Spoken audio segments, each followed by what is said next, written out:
Para falar mais sobre a atual situação da guerra e possíveis desdobramentos, eu converso agora ao vivo com o professor de Relações Internacionais da UFSM, professor José Renato Ferraz. Bom dia, professor. Obrigado por nos atender. Eu que agradeço. Bom dia, Rogério. Bom dia, ouvintes. É sempre um privilégio estar aqui com vocês. Professor, o que nós temos aí, o que a gente pode projetar, ou se é que é possível projetar alguma coisa em meio a este impasse? De fato, Rogério, é um desfecho bastante incerto, bastante imprevisível. É interessante que na área de relações internacionais a gente pode perceber que a palavra incerteza está sempre presente, né? A gente pode perceber com essa notícia que você acabou de relatar, né, dessa médica que acabou perdendo os seus entes queridos, seus filhos, né, que nós temos motivos razoáveis para acreditar que estamos diante de um grande genocídio, né? 50 mil palestinos mortos, 14 mil crianças mortas, violações graves do direito internacional e um impacto extremamente desastroso, né, na região da faixa de Gaza. E muitas das vítimas, principalmente da parte dos palestinos, são crianças e adolescentes, que estão sendo obrigadas a serem deslocadas, que estão enfrentando escassez crítica de água, de alimentos, de combustível, de medicamentos. É um cenário assim bastante tenebroso, e incerto, como acabei de afirmar. Perfeito. O senhor consegue fazer uma previsão a curto prazo se esse cessar-fogo que já está sendo negociado, essa tratativa para uma trégua de 70 dias, possa realmente acontecer? O senhor acredita nessa perspectiva? O Hamas já aceitou a proposta, já não tem nem como, recusar uma proposta de cessar-fogo. Israel que está bastante reticente, nessa questão do cessar-fogo. Eu vejo também como incerto.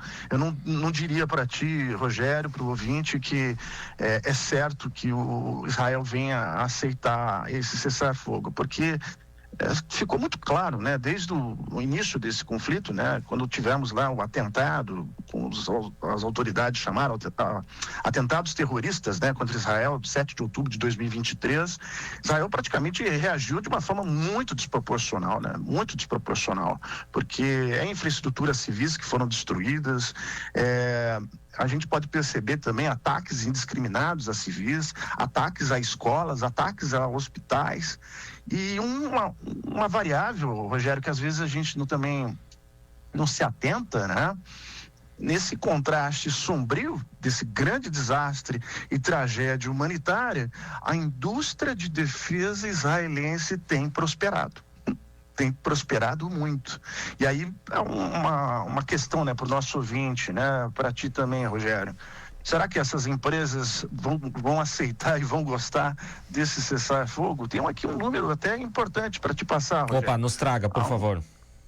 A estatal Israel Aerospace Industries, que é uma das maiores contratadas de defesa do país, teve um aumento de 55% no lucro em 2024. Nós temos, então, o conflito começou a partir de novembro, de 2023, teve o atentado terrorista em 7 de outubro de 2023, e essas empresas têm prosperado demais.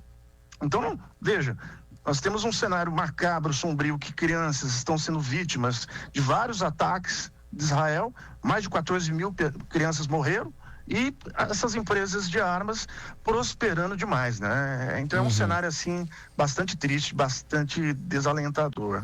É um aumento, um crescimento de 50%, o senhor falou?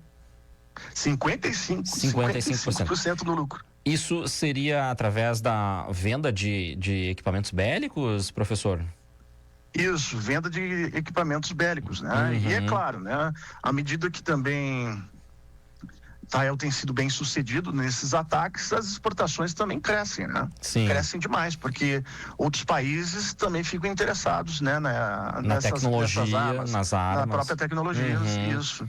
Então, isso também é uma variável, às vezes, que a gente despreza, em relação aos conflitos, às guerras, mas a gente, claro, fica atento, né, à questão das vítimas, né, que é a nossa maior preocupação também como internacionalista, mas a gente também tem que ver que o que está acontecendo, que as empresas de armas, quando há conflitos, elas sempre têm prosperado. E até um aspecto eu tenho que chamar a atenção, Rogério, tanto da guerra entre Rússia e Ucrânia, que também ainda um desfecho também muito imprevisível, e esse conflito, as empresas de armas são as que têm mais prosperado nesses últimos anos, desde o período pós-pandêmico, né?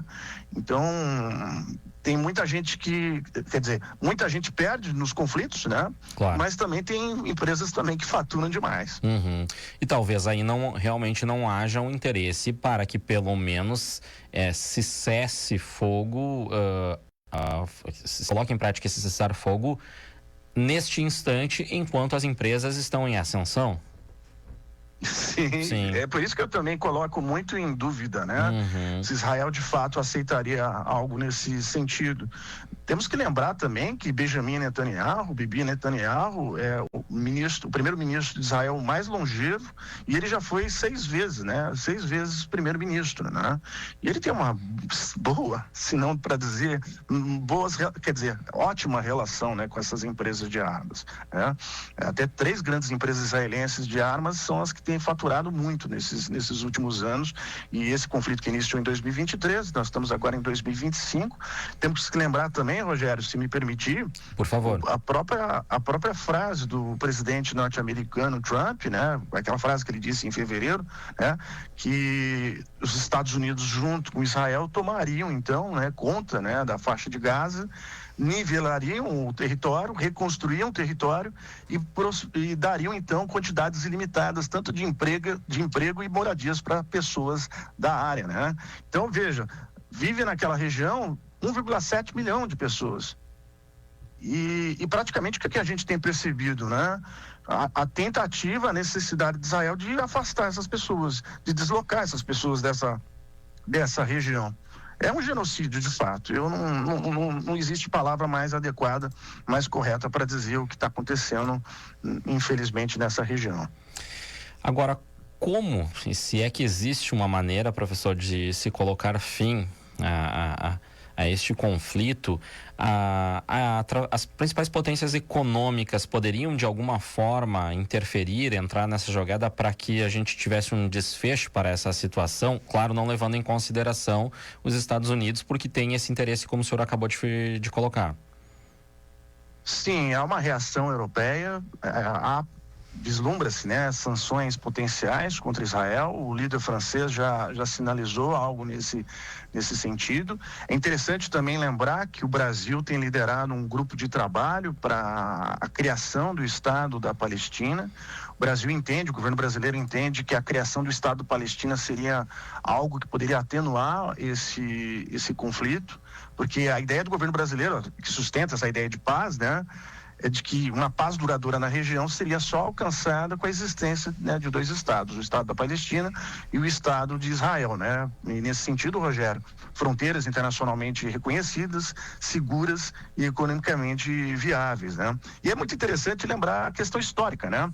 Já que o Brasil lidera esse grupo de trabalho com essa proposta da criação do Estado da Palestina, porque o Brasil também teve um protagonismo junto com o seu Oswaldo Aranha, né, na questão da própria construção, existência do Estado de Israel, né, e o surgimento do Estado de Israel, isso em 1947, né, com a resolução 181. Até é muito curioso, Rogério, que o próprio Oswaldo Aranha, em 1948, foi muito homenageado em Israel, né, quase foi indicado para o Prêmio Nobel da Paz, e várias ruas e praças, por exemplo, homenageiam e batizaram o nome de Oswaldo Aranha, né, em homenagem a esse protagonismo do Brasil, do Oswaldo Aranha, em relação à criação do Estado de Israel, né?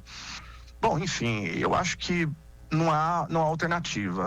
As potências europeias, a própria China, a Rússia, devem fazer algo nesse sentido, né? De talvez conduzir para esse processo mesmo da criação do Estado da Palestina.